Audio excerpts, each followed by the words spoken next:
अगर आप भी चाहते हैं हिट गाना भोजपुरी प्रेजेंट का ऑडियो वीडियो सबसे पहले आप तक पहुंचे, तो हमारे चैनल को सब्सक्राइब करें और बेल आइकन दबाना ना भूलें।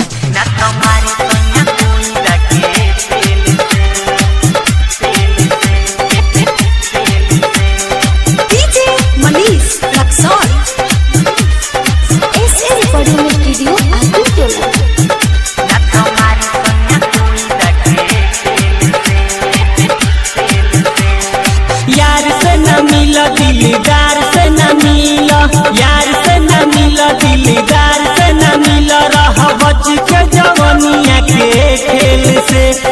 बच के जवनिया के खेल से, ना तुम्हारी सोना कुइंटा के तेल से, हमारी सोना सरसों के तेल से, ना तुम्हारी सोना कुइंटा के तेल से।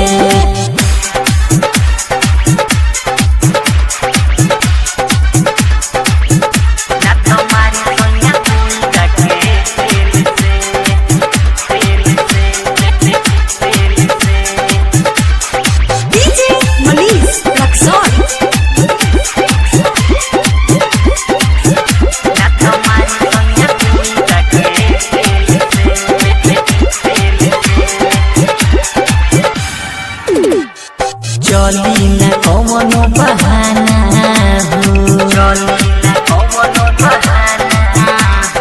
खुल जब हुस्न के पाना,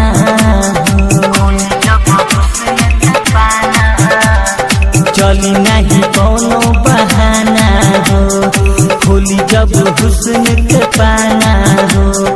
देखी जे ढीला ढाला बाबे समान, खिचली ही गोरी हो तोहरो परान, रोक जोश जवनिया के गोरी तू, काहे चले लुए तना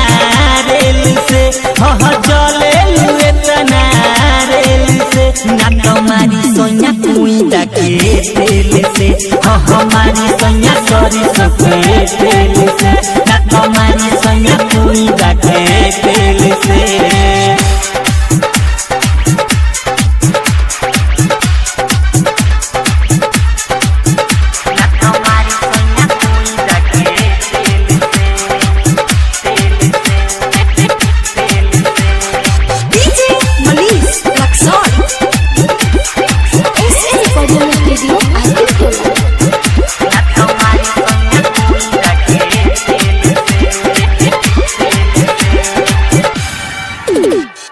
बारू जवान न सट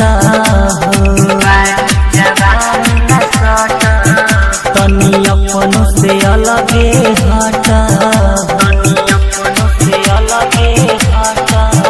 गोरी बारू जवान न सट हो, तनी अपनों से अलग हट हो, न तो पतो न चली कब भइलू जियान, काहे नाचे पलागल बारू बाबा के मजान, मिस्टर महेश अमृत राजा कहे बचिए के रह अभी सेल से, बचिए के रह अभी सेल से, ना तुम्हारी सोना कुइंटा के तेल से, हमारी सोना सरसों के तेल से, ना तुम्हारी सोना कुइंटा के तेल से। यार से न मिलो, दिलदार से न मिलो, यार से न मिलो, दिलदार से न मिलो, रह बच के जवनिया के खेल से, बच के जवनिया के खेल से, ना तुम्हारी सोना कुइंटा के तेल से, हमारी सोना सरसों के तेल से, ना तुम्हारी सोना